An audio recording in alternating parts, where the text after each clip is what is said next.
madalas nating marinig ang salitang AI o Artificial Intelligence, marami ang nagtatanong, paano nga ba makakatulong ang modernong teknolohiya sa ating kulturang Pilipino? Hindi ba ito ay banyaga? Ang sagot ay hindi.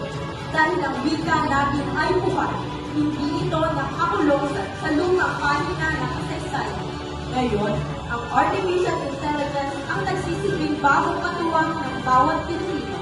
Nariyan ang AI para isalin ang komplikadong impormasyon sa wika sa mas madali natin maunawaan.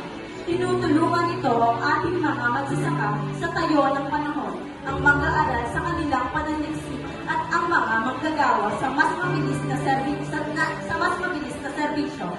Lahat sa wikang Pilipino. Hindi pinapatayan ng teknolohiya ang ating kultura.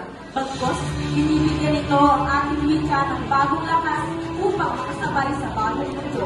Ang AI ay isang kapanlang lamang, ngunit ang talino at puso ay nananatiling tatak Pilipino.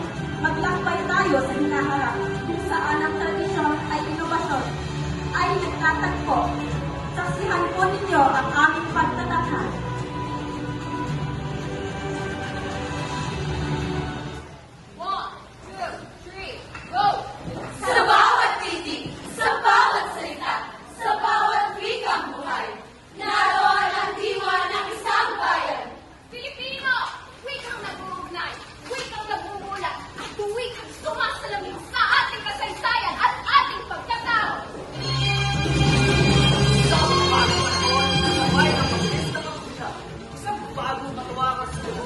Artificial Intelligence of AI.